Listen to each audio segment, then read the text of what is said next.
오늘의 말씀은 누가복음 17장 1절에서 2절 말씀입니다. 예수께서 제자들에게 이르시되 실족하게 하는 것이 없을 수는 없으나 그렇게 하게 하는 자에게는 화로다.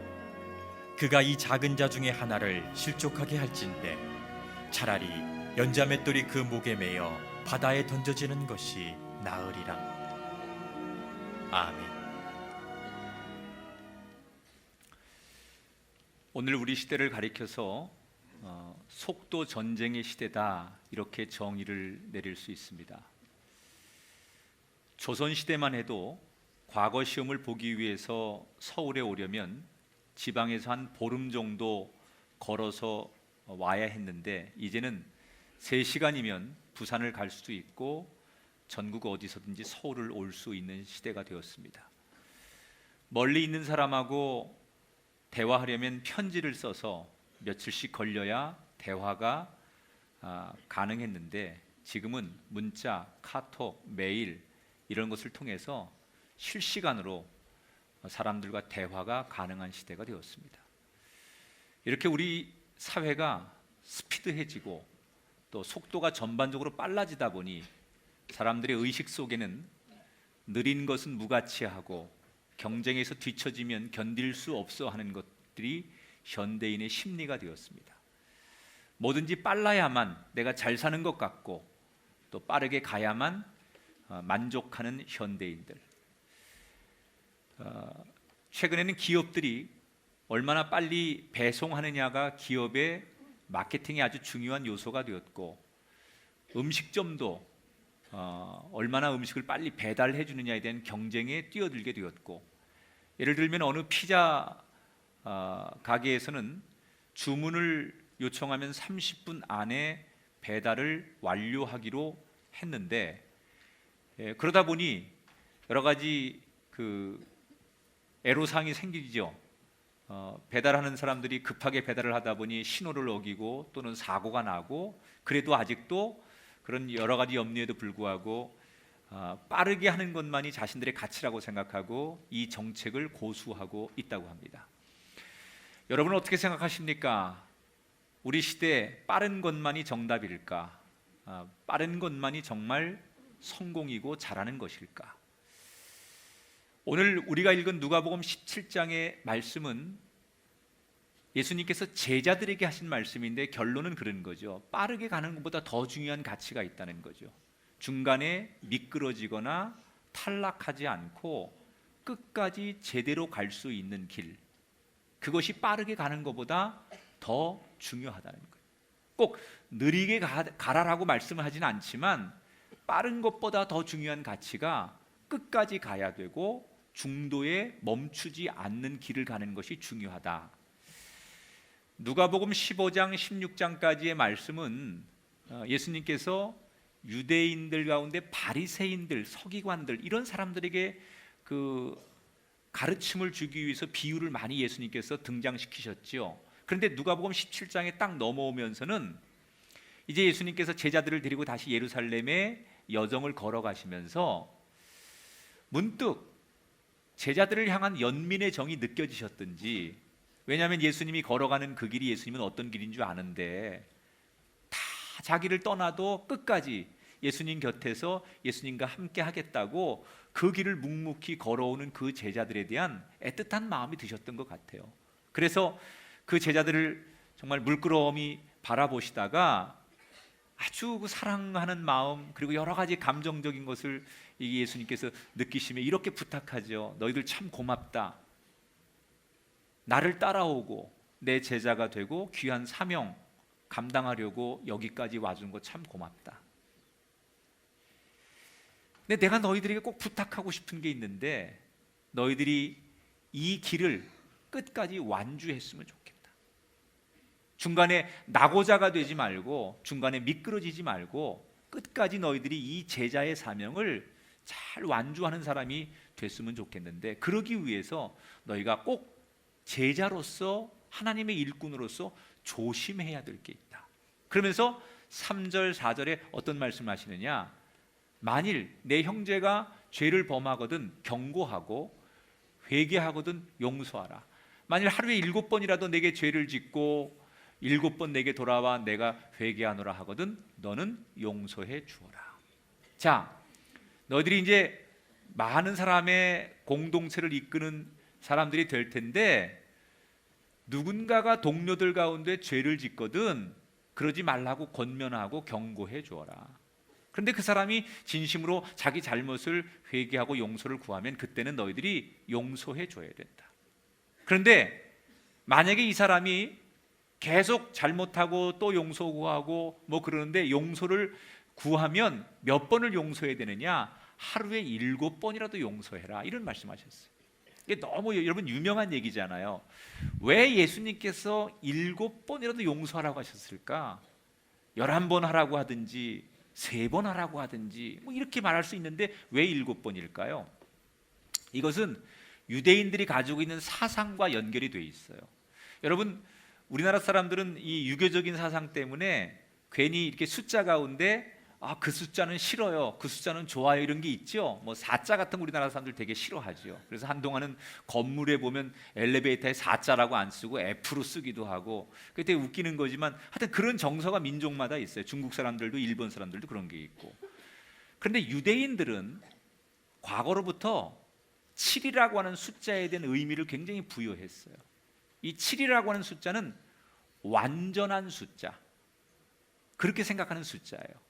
그러니까 7번을 용서하라라고 하는 것은 유대인들이 가지고 있는 관념 가운데 이 7이라고 하는 숫자가 딱 그 박히면 완벽한, 인간이 할 수 있는 최선을 다하는 용서를 해라, 이런 뜻으로 해석이 가능하기 때문에 예수님께서 7번이라는 말을 쓰신 거예요.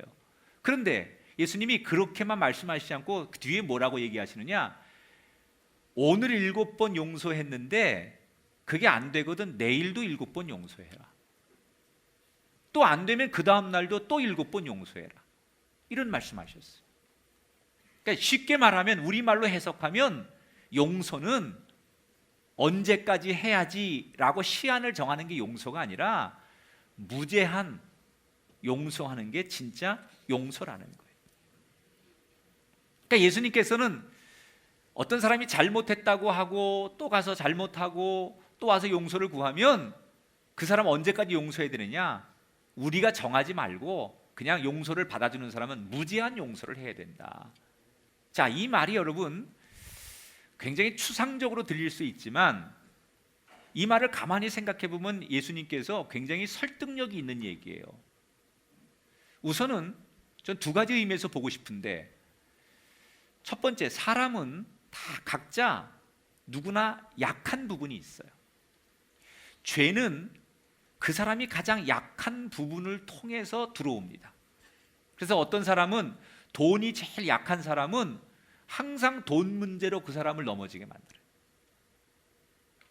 자존감 또는 열등감, 이런 게 아주 약한 사람은 반드시 그런 거를 통해서 그 사람을 죄가 넘어뜨리게 해요. 그러니까 사람이 누구든지 다 약한 부분이 있는데, 그 취약한 부분이라는 것이 그 사람의 죄고, 그게 죄로 인해 넘어지는데, 그 약한 부분을 바로 세워주려면 한 번 갖고는 안 되거든요. 여러분, 사람이 어떤 약한 부분을 우리가 인정해주고 그것을 우리가 건강하게 만들어주려면 한 번 갖고 안 되거든요. 상처가 깊으면 한 번 치료 갖고 됩니까? 소독을 또 하고 그 다음날 소독을 또 하고 반복해서 해야만 이게 새살이 돋는 것처럼, 제일 그 사람에게 약한 부분에 있어서는 항상 많은 시간이 필요해요. 용서도 한 번에서 되는 게 아니라 여러 번 권면하고 여러 번 용서해야만 그 문제가 해결된다는 거예요. 또 하나는, 하나님의 입장에서는 누가복음 15장에 나오는 비유 속에 예수님이 뭘 말해요? 하나님의 마음은 뭐예요? 하나님의 목표는 이 세상의 모든 영혼이 하나님을 알고 구원받기를 원하세요. 아무리 큰 죄를 지은 사람일지라도 그 사람이 하나님을 알고 구원받기를 원하세요. 그런데 우리가 죄를 지은 사람을 그 사람이 나한테 용서를 구하는데 우리가 용서해 주지 않는 거예요. 네가 어떻게 그런 죄를 짓고 감히 나한테 용서를 말할 수 있어? 네가 우리한테 한 짓이 어떤 건데, 네가 우리 공동체에 피해를 어떻게 줬는데 너 절대 용서 못해. 그리고 그 사람의 죄를 우리가 용서해 주지 않고 그 사람을 우리가 밀쳐냈어요. 그런데 그 사람이 언젠가 진짜 하나님께 돌아오고 싶은 거예요. 그런데 우리가 그 사람을 용서하지 않았기 때문에 그 사람이 하나님 앞에 돌아오고 싶은데도 돌아오지 못해서 구원받지 못할 수 있다는 거예요. 그러니까 우리의 감정으로는 그 사람이 용서가 안 될 수 있어요. 야, 교회에서 그 사람이 한 짓이 어떤 짓인데 우리 그렇게 힘들게 하고 교회를 어지럽히고 하나님을 욕되게 하고 우리에게 손해를 끼치고 고통을 준 그 사람을 어떻게 용납해? 한 번도 아니고 몇 번씩 그런 사람을 어떻게 우리가 더 이상 두고 볼 수 없잖아. 우린 그럴 수 있다는 거예요. 그런데 그 마음이 하나님 마음도 그러냐는 거예요. 하나님은 그럼에도 불구하고 그 사람이 언젠가 돌아올 것을 믿기 때문에 용납하고 용서하라는 거예요. 그러니까 7번씩 매일같이 용서하라라는 얘기는 우리의 감정으로는 안 된다는 거예요. 하나님의 마음을 생각하라는 거예요. 하나님의 마음으로 용서할 때 그게 가능해진다는 거예요. 현대 사회가 이 문명화되고 개인화되면서 좋은 것도 있지만 안타깝게 참 소중한 것을 잃어가고 있다, 잊혀지고 있는 게 있어요. 그 중에 하나가 저는 용서를 현대인들이 잊고 있다. 여러분, 과거에는 우리가 사람들의 허물과 또 사람들의 죄, 또 실수 이런 것들을 굉장히 용납하고 용서하고 다시 기회를 주는 문화가 많이 있었어요. 예를 들자면 우리가 과거에는 뭐 이렇게 그 뭐 3대, 뭐 사촌, 육촌 이렇게 다 우리가 굉장히 넓게 살았잖아요. 그래서 뭐가 있으면 가족들이니까 뭐 잘못을 해도 그래, 다신 그러지 마. 그리고 속상하지만 감싸주고 용서하고 이해하고 기회를 많이 줬었어요. 그런데 이게 이제 근대 사회가 되면서 소위 민주주의, 공정한 사회 이런 것들을 얘기하면서 어떤 우를 범하냐면 사람이 한 번만 실수해도 낙인이 찍혀서 이 사람이 평생을 고통 속에 다시 재기할 수 없도록 그렇게 만드는 세상이 돼버렸어요. 여러분, 어떤 사람이 예를 들어서 뭐 좀 사회적으로 부도덕한 일을 했거나 실수를 했을 때는 그 사람 개인적으로 그 죄만 묻는 게 아니라 온 국민이 SNS를 통해서, 여론을 통해서 한 인생을 완전히 다시 재기하지 못하도록, 꿈꾸지 못하도록 완전히 그 인생을 족쇄를 채웁니다. 그래서 그 사람에게 붉은 죄목을 씌우고 다시는 그 분야에서 일을 못하게 한다거나 떳떳하게 돌아다닐 수 없도록 그 사람을 낙인을 찍어가지고 기회가 없도록 만드는 거예요. 무슨 얘기냐? 용서와 관용이 사라진다는 거예요.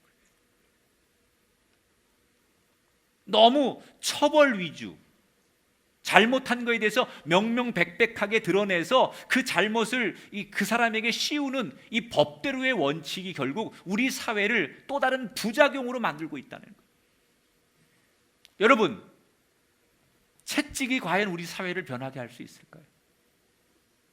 엄중한 법의 잣대가 진정한 우리의 미래를 만들 수 있을까요? 작년 연말에 아주 유난히도 추웠잖아요. 그런데 경찰서에 30대 젊은 남자가 붙들려 오게 됩니다. 이 사람이 붙들려 온 죄목은 무단 침입과 절도죄에 의해서 경찰에 와서 조사를 받는 거예요. 어느 경로당에, 야밤에 아무도 없는 경로당에, 노인들이 묵는 경로당에 들어가가지고 밥통에서 밥을 먹고 냉장고에서 반찬을 꺼내서 먹고 그냥 경로당에서 잠이 들었어요.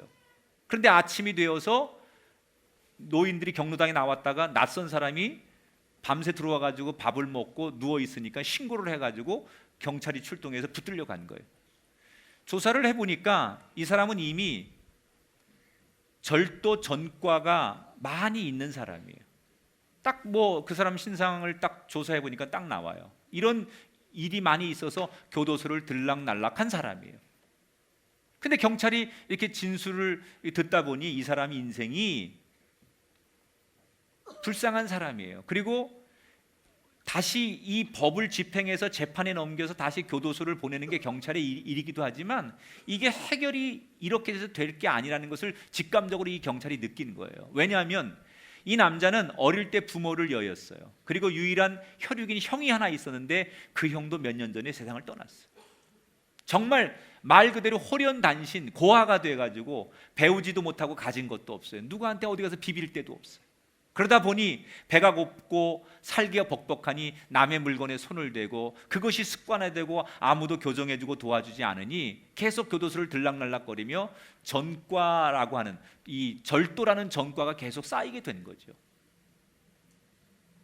이 경찰이 보니까 이 사람 다시 교도소를 보낸다고 해서 이 사람 인생이 달라질 것 같지 않은 거예요. 그래서 경찰이 그 경로당의 노인들에게 잘 이야기를 해서 처벌을 원하지 않는다라는 합의를 하게 해준 다음에 이 경찰이 자기 주머니에서 지갑에서 3만 원을 꺼내서 그 30대 젊은 남자에게 이렇게 살면 안 된다고, 당신 나이도 젊은데 계속 이렇게 살면 되겠냐고, 내가 많이 주고 싶지만 나도 월급쟁이고 돈이 없으니 이 3만 원 가지고 밥이나 한 그릇 따뜻하게 먹고 어떻게 살아볼 수 있는 방법을 생각해 보라고, 그리고 따뜻하게 격려를 하고 이 사람을 내보내줬대요. 훈방 조치하는 거죠. 아마 그 소식을 듣고 경로당 노인들도 조금 성금을 보태줬다고 해요.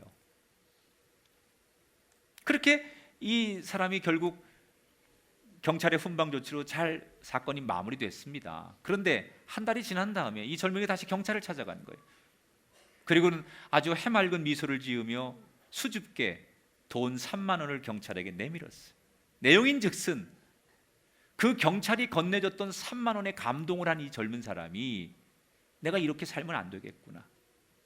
그리고는 돌아서서 눈물을 흘리며 다시는 내가 이런 곳에 오지 않으리라, 그리고 이렇게 살지 않으리라, 아직도 나를 인정해주고 나를 따뜻하게 대해주는 이런 사람이 있으니 실망시키지 말아야겠다고 생각해서 자기 힘으로 많은 돈을 못 벌었지만 지난 한 달 동안 열심히 일을 해서 번 돈으로 3만 원부터 갚겠다고 제일 먼저 찾아와서 이제 내가 새 삶을 살겠다고 다짐하는 이야기가 기사화된 적이 있었어요. 여러분, 이 30대 절도죄를 저지른 이 남자의 인생을 바꾼 게 뭡니까? 처벌입니까? 법 집행입니까? 아닙니다. 그동안 수없이 교도소에서 그를 훈화했지만 그의 인생은 변하지 않았습니다. 그렇다면 이 사람의 인생을 바꾼 힘은 어디서 옵니까? 그를 용서해주고 그를 사랑해주고 누군가가 그의 손을 잡아주며 당신 가능성이 있다고 그를 용납해준 그 경찰의 작은 사랑, 그 노인들의 그 용납, 자식같이 여기는 그 노인들의 작은 정성, 그 3만 원의 사랑의 힘이 한 인생을 바꿔줬다는 거예요. 여러분, 용서의 손길은 어떤 인생이라도 놀랍게 변화시킵니다. 예수님이 꿈꾸는 세상은 잘못한 사람 벌 주는 게 아니에요. 예수님이 꿈꾸는 세상은 잘못한 사람에게 채찍을 치고 매를 때리는 게 예수님이 꿈꾸는 세상이 아니에요. 이 세상의 모든 사람이 잘못했어요. 죄인이에요. 예수님의 눈으로 보면 다 죄인이에요. 그런데 예수님이 꿈꾸는 세상은 잘못을 지적하는 게 아니라 그 잘못한 사람을 사랑으로 용서하는 거예요. 그래서 그 용서에 감동을 받고 예수님께 용서를 받은 사람들이 그 은혜를 깨달아서 정말 용서를 입은 사람들이 다시 일어나는 세상, 그걸 예수님은 꿈꾸는 거예요. 평가하고 잘못한 사람에게 벌 주는 그런 나라를 꿈꾸는 게 예수님의 나라가 아니라 용서에 의해서 세워지는 사람들이 모이는 나라, 그게 하나님이 꿈꾸는 나라예요. 저는 이런 세상을 우리 그리스도인들이 만들게 되기를 축원합니다. 우리가 우리의 감정으로는 용서가 안 돼요. 그러나 하나님의 마음을 품으면 분명히 우리도 이 가르침대로 정말 용서하고 용납할 수 있는 하나님의 사람이 될 줄 믿습니다.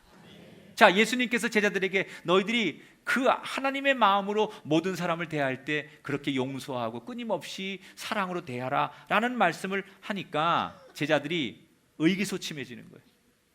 그 예수님 말씀이 이론적으로는 맞는데 자기들이 그게 잘 안 돼요. 현장에 있어 보니까 자기들을 비난하는 사람들 또는 욕하는 사람들, 모함하는 사람들 만나면 괜히 화도 나고 싸우고도 싶고 뭐 이해는 이로 갚고 싶기도 하고, 그게 사람 마음이니까 제자들이 예수님이 무슨 말씀하는지는 알겠는데 그게 좀처럼 잘 말씀대로 그렇게 따라가는 게 어렵다라고 느낀 제자들이 예수님께 뭐라고 요청을 하느냐, 5절에 보니까 예수님 우리에게 믿음을 더해 주세요 라고 요청해요.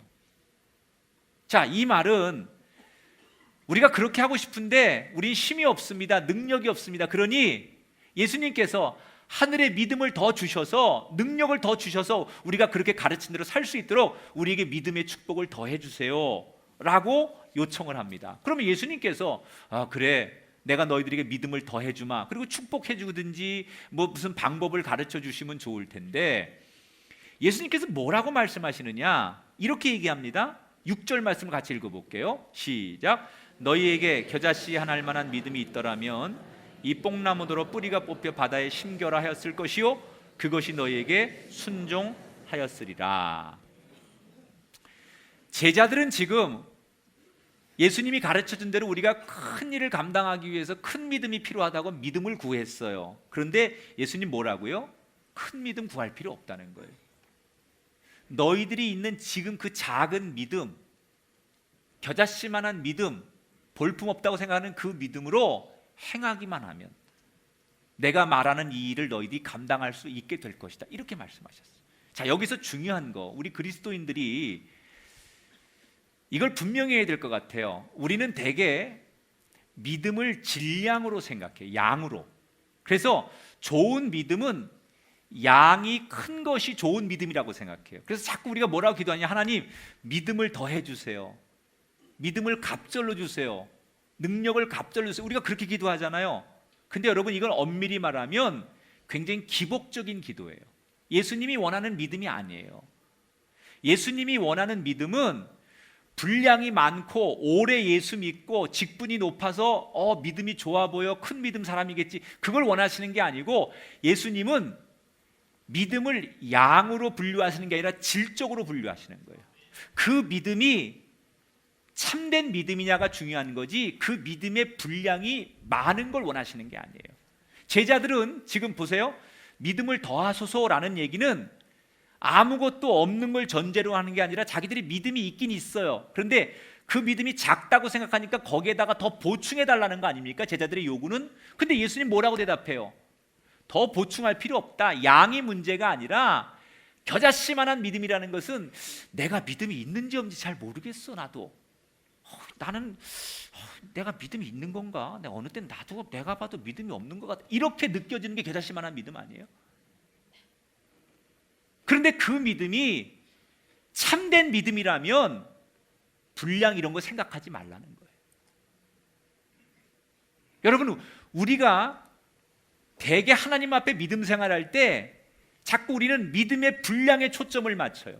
그래서 오래 신앙생활 했거나 또는 직분이 조금 더 불려지는 직분이거나 아니면 우리가 무슨 특별한 경험을 했을 때 그 사람이 믿음이 좋은 거고 그 믿음 가지고 큰 일을 할 수 있다고 생각하는데, 주님의 관점은 그게 아니에요. 네가 겨자씨만한 믿음, 작은 믿음일지라도 그게 참된 믿음이라면, 뽕나무가, 이 뽕나무라는 건요, 유대 사회에서 사람의 힘으로 뿌리가 얼마나 깊게 박히는지 안 뽑히는 나무를 말하는 거예요. 사람의 힘으로 절대 안 뽑히는 거예요. 그런데 그 겨자씨만한 믿음이 있으면 인간이 불가능한 그것이, 예를 드는 거죠. 그 뽕나무도 뽑히고 그 뽕나무가 또 어떻게 해요? 바다에 신기우면 신겨진대요. 이게 무슨 얘기? 인간의 힘으로는 불가능하지만 그런 겨자씨만한 믿음 가지고 행하면 인간이 불가능한까지도 그 믿음 때문에 기적이 일어난다는 거예요. 우린 대개 큰 일을 하기 위해서 큰 조건이 필요하다고 자꾸 얘기해요. 제가 교인들에게 많이 듣는 얘기가 이런 거예요. 목사님 기도해 주세요. 뭘 기도할까요? 그러면 저는요 꿈이 있어요. 무슨 꿈이요? 저는요 사업에 성공해가지고요 제가 궁극적으로는 선교사님들을 돕는 센터를 지는 게 제 인생의 꿈이에요. 저는 제가 하나님이 주신 축복 가지고 성공하고 높은 자리에 가면요 우리 정말 기독교의 차세대 인재들을 기를 수 있는 그런 학교를 제가 만들어 가지고 내 모든 인생을 그런 데 올인하고 싶은 게 제 꿈이에요. 그러니 목사님, 제가 물질의 축복을 받고 사업이 잘 되고 내가 더 높은 지위를 얻을 수 있도록 저에게 그런 일을 감당하도록 축복해 주세요. 그렇게 기도해 주세요. 내가 이런 큰 일을 하고 싶은데 그러려면 큰 능력이 있어야 되고 큰 재능이 있어야 되고 더 큰 조건이 있어야만 그런 일을 할 수 있으니 그런 걸 기도해 주세요라고 요청해요.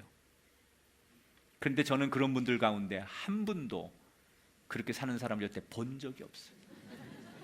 그냥 그렇게 죽어요. 다 그래야 되는데 그렇게 해야 되는데 그리고 다 죽더라고요. 그래서 누가 하나님의 일을 하느냐? 목사님, 저는 진짜 믿음이 너무 연약해요. 그리고 저는 진짜 뭐 아는 것도 없고 전 뭐 그냥 뭐 제가 뭐 많은 것도 없어요. 근데요, 난 하나님의 은혜가 너무 고맙고요. 하나님 앞에 뭘 하고 싶은데 제가 할 수 있는 것밖에 없어요. 그래서 제가 큰 일은 아니어도 그냥 이거라도 하나님 앞에 드리고 난 이거라도 내 삶을 하나님 앞에 헌신하고 싶어요. 그래서 소리 없이 교회에서 주방에도 봉사하고 새벽에 나와서 한쪽에서 흐느껴 기도하고 또 그 정말 얼마 안 되지만 그 어려운 사람들 선교사들 돕는데 단 몇만 원이라도 헌금하고 이런 사람들이 결국 하나님의 역사를 바꾸는 주인공이 되더라는 거예요. 여러분, 믿음의 개념을 분량이 커야만 하나님의 큰 일꾼이 되고 내가 큰 조건을 가져야만 하나님이 나를 쓰시는 게 아니에요. 만약에 그렇다면 이 교회에 안산의 100대 재벌들 하나님이 강제로 보내셔서 그 안산의 100대 부자들만 가지고 이 안산을 먹여 살리고 가난한 사람을 돕게 하면 되죠. 하나님은 그걸 원하시지 않아요. 내 모습을 통하여, 나를 통하여, 작은 겨자씨만한 내 믿음을 통하여 행하는 나를 통하여 하나님은 하나님의 역사를 이루어 가시는 분이에요.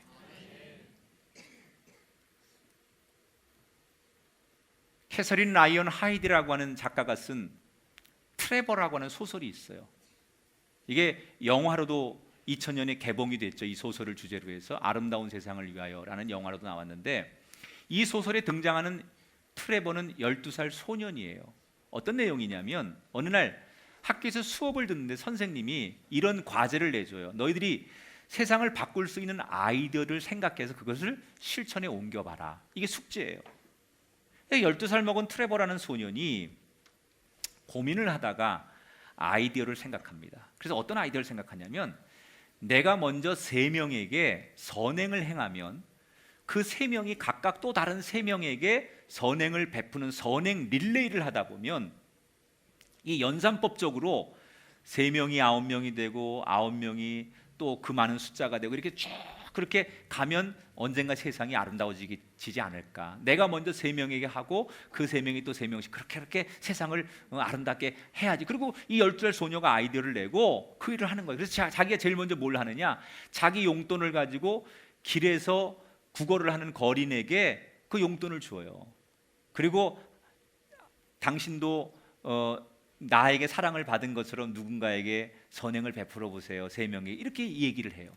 그리고 그 마을에 그 노부부가 사는데 그 노부부의 집에 가가지고 정원을 이렇게 청소하는 일을 이 트레버가 도와줘요. 그리고 한 명은 자기 사회 선생님, 숙제를 내준 선생님한테 가 선생님을 도와주면서 3명에게 선행을 베푸는 거예요.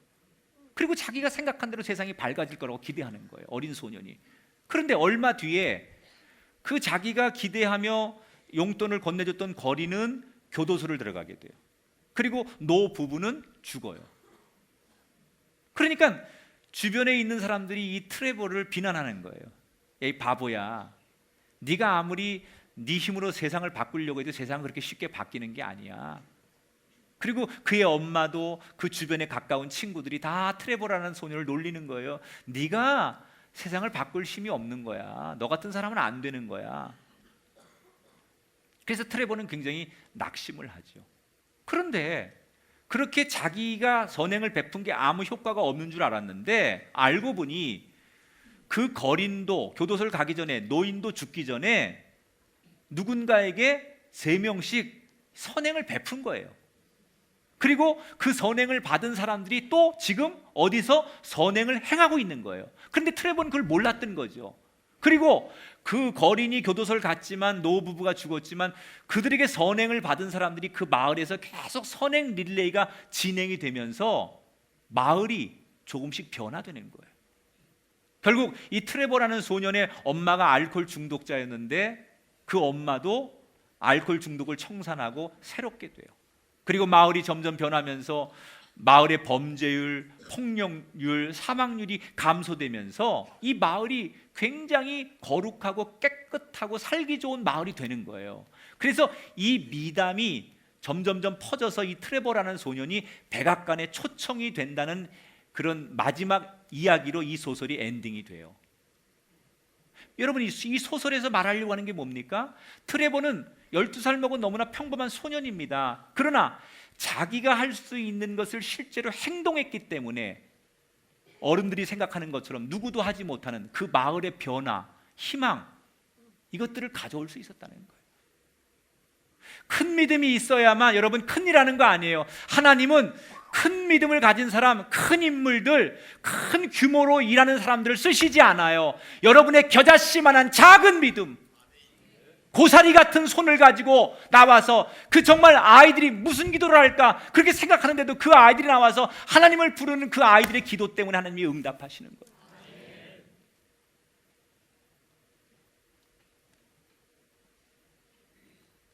저 사람이 어떻게 저렇게 찬양대에 쓸 수 있지? 이런 사람도 있어요. 그런데 그런 찬양을 통해 하나님의 영광 받으시는 거예요. 여러분, 우리가 알아야 돼요. 내가 큰 조건을 가지면 그때부터 선행을 베풀 거라고 말하지 말고요. 자판기에 커피 한 잔, 그거 하나 내가 대접하는 그 작은 섬김에서부터 하나님의 역사는 시작된다는 거예요. 그러니까 제자들에게 지금 예수님이 말한 대로 우리가 누군가를 용서하고 큰 인물이 되려면 더 큰 능력과 믿음을 주세요라고 하니까 예수님이 그거 아니다. 믿음을 구하지 말아라. 너희들의 믿음이 참되기만 하면 작아도 상관없다. 여러분 지금 여기 앉아 계신 분 가운데도 내가 믿음이 있는 건가? 난 잘 모르겠어. 우리 남편이 믿음이 잘 모르겠어. 있는 거야. 겨자씨는 안 보이잖아요. 안 보여. 근데 있으니까 나와 앉아 있지. 있으니까 지금 그래도 졸린데도 이러고 지금 내 얘기를 듣고 있잖아. 이게 있다는 증거예요. 없으면 안 나온다니까. 아예 안 나와. 믿음이 아예 없으면 안 나오는데 있는 거야. 있으니까 지금 나와 앉아 있는 건데 그게 너무 작아서 내 믿음이 잘 안 보이는 거지. 근데 있는 건데 그 믿음이 하나님이 주신 믿음이고 그게 참된 믿음이라면 여러분의 기도가, 여러분의 그 믿음이 기적의 믿음이 되고 하나님께서 여러분의 그 기도를 통해서도 놀라운 일을 이루신다는 걸 기억해요. 목사가 기도하고 선교사가 기도하고 장로님이 기도해야 되는 게 아니라 바로 여러분의 기도를 통하여 놀라운 일이 시작됩니다. 내일부터 특별 새벽 부흥회 있는데 난 믿음이 약해서 새벽 부흥회 나갈 자신이 없어요. 못 나갈 것 같아요. 착각하지 마세요. 새벽에 믿음 좋아야 나오는 게 아니라 작은 믿음으로 나오는 그 사람들 때문에 새벽에 기적이 일어나는 거예요. 여러분의 인생에 뽑히지 않을 것 같은 뽕나무가 뽑히고 불가능한 그 뽕나무가 바다에 심겨지는 것 같은 그 기적을 이루는 그 믿음이 여러분을 통해 나오게 되시길 주의 이름으로 축원합니다. 자, 예수님께서 지금 제자들에게 너희들이 형제를 용서하고 작은 믿음이라도 행해라. 그러면서 예수님께서 제자들에게 마지막으로 이런 질문을 하십니다. 7절에 보니까 너희 중에 누구에게 밭을 갈거나 양을 치거나 하는 종이 있는데 그가 밭에서 돌아오면 그더러 곧 와서 앉아서 먹으라 말할 자가 있느냐. 이 말은 어떤 사람이 종을 거느리고 있는데 주인이 이 사람 낮에 밭에 가서 일을 시켰어요. 근데 저녁에 일을 끝마치고 돌아오니까 주인이 너희들 수고했다 그러면서 앉아 내가 밥 차려줄게. 그리고 밥 차려주는 주인이 있냐 이 말이에요. 노예나 종들은 하루 종일 일을 하고 들어와도 그 당연한 거기 때문에 피곤하게 일을 하고 돌아와도 주인 앞에 와서는 생색내지 않는 거예요.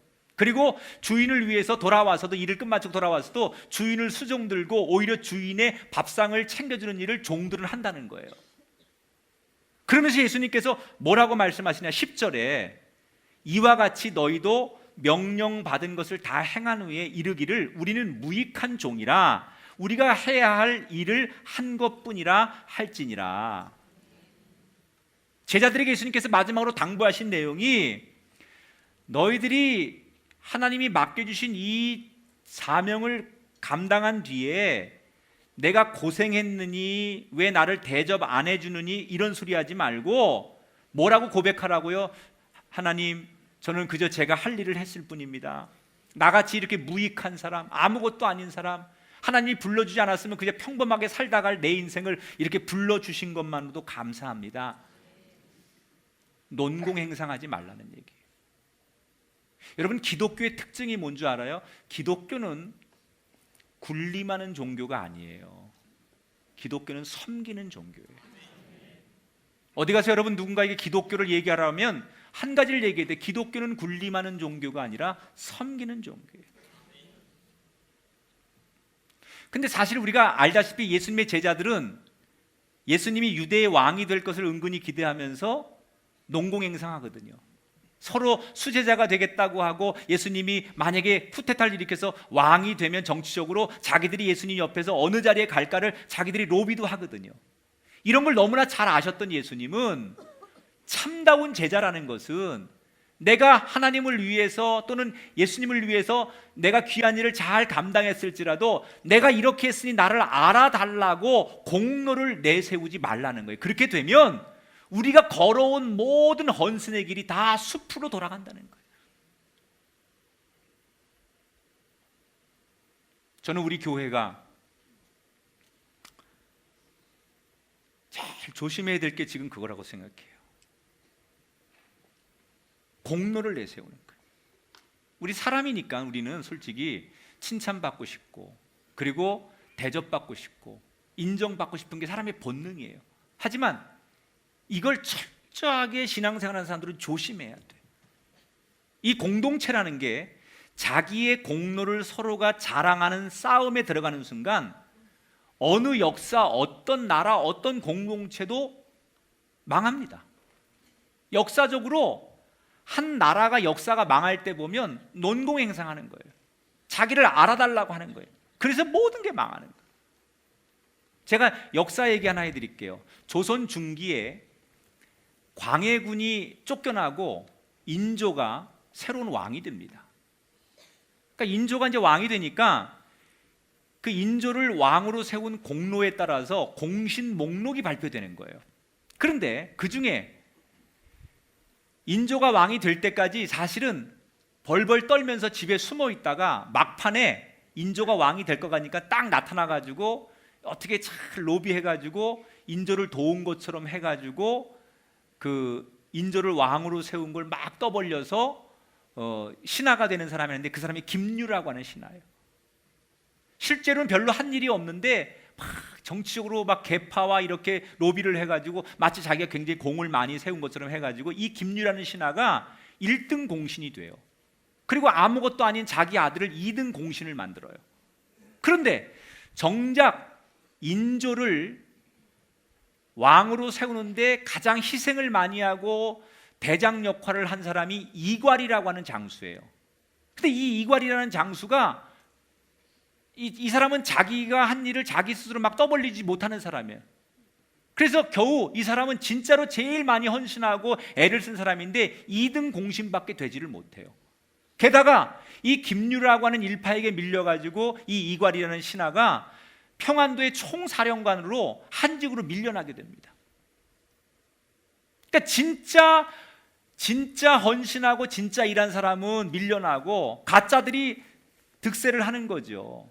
그러니까 이게 불만을 품게 되는 이괄이라는 사람이 결국은 반란을 일으키게 됩니다. 그래서 12,000명의 군사를 일으켜서 평안도에서 저 한양에 입성을 19일 만에 하지만 결국은 반란을 성공하지 못하고 반란이 실패로 돌아가게 돼요. 이괄은 죽고 그 이괄 밑에 있던 이괄을 따르던 많은 장수들이 어디로 가느냐? 여진족에게로 망명을 갑니다. 그리고 여진족 사람들에게 조선 침공을 부추기는 거예요. 그리고 한양에까지 일시에 진격할 수 있는 모든 경로를, 이 군사 비밀을 다 여진족에게 넘겨줍니다. 그래서 여진족이 결국은 조선을 침략하게 되죠. 그게 바로 정묘호란이에요. 여러분, 한 나라가 망하는 데 있어서 외부의 적들에 의해서 망하는 게 아니라 자기들의 의의를 드러내고 자기들을 자랑하는 것부터 시작해서 모든 것이 붕괴가 되는 거예요. 교회도 마찬가지입니다. 아무리 과거가 훌륭하고 아무리 내가 과거에 큰 일을 감당했더라도 서로 잘났다고 자랑하고 공로를 따지는 순간 그 교회는 교회로서 가치를 잃어버리는 거예요. 여러분, 부부싸움 왜 합니까? 왜 이혼합니까? 당신이 어떻게 나한테 그럴 수 있냐고. 내가 당신한테 한 게 어떤 건데, 내가 당신을 어떻게 내가 믿고 왔고 어떻게 희생했는데 어떻게 당신이 그럴 수 있냐고. 모든 우리 인간관계가 이게 다 넘어지는 게 다 그거 아니에요?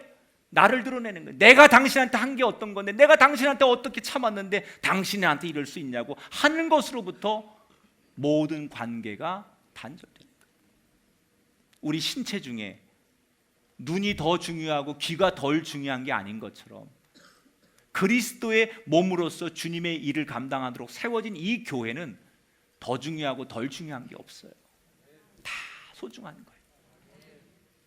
그래서 특히 교회에 들어오면 교회 안에서는 내가 저 사람보다 봉사도 많이 하고 나를 왜 인정해 주지 않는 거야 라고 하는 그런 마음을 갖는 거는, 그때는 그런 생각이 들면 무슨 생각하느냐? 뱀이 찾아왔구나. 에덴 동산에 하와에게 뱀이 와서 속닥속닥 그런 것처럼 내 마음이 어느 날 그런 섭섭한 마음이 들면 뱀이 왔구나, 뱀이다, 이렇게 생각합니다. 그게 유혹이라는 거예요. 나를 드러내고 싶고 내 공로를 찾고 그렇게 하고 싶어요. 제자라면 이거 조심해라. 따라합시다. 먼저 용서하고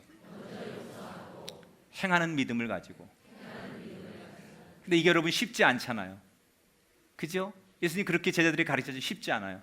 그래서 예수님 뭐라고 해요? 이런 일을 감당하려면 너희들의 능력이나 힘으로 되는 게 아니라 오직 믿음으로 살아라.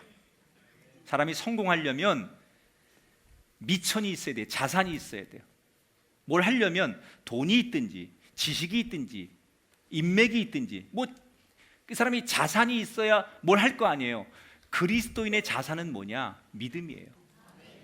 여러분, 뭘 가지고 여러분이 그리스도인으로서 이 험한 세상의 승리자가 되고 하나님의 자녀로서 여러분 한평생을 아름답게 살 수 있어요? 무슨 힘으로? 믿음이라는 자산을 가져야 돼요. 그 믿음이 커야만 되는 건 아니에요. 지금 그 믿음 가지고 돼요. 지금 여러분이 앉아있는 그 믿음 가지고 돼요. 그 믿음 가지고 행동하십시오. 그 믿음 가지고 기도하십시오. 그 믿음 가지고 주님을 묵상하십시오. 안 될 것 같지만 나 같은 사람의 믿음을 통해서도 하나님의 놀라운 일을 이루실 줄 믿으시고, 정말 중도에 가다가 탈락하고 미끄러지는 그런 사람이 아니라 조금 느리게 가더라도 주님 주신 그 사명을 끝까지 제대로 갈 수 있는 주님의 자녀들, 하나님 앞에 기쁨이 드는 성도들 되시기를 주의 이름으로 축복합니다.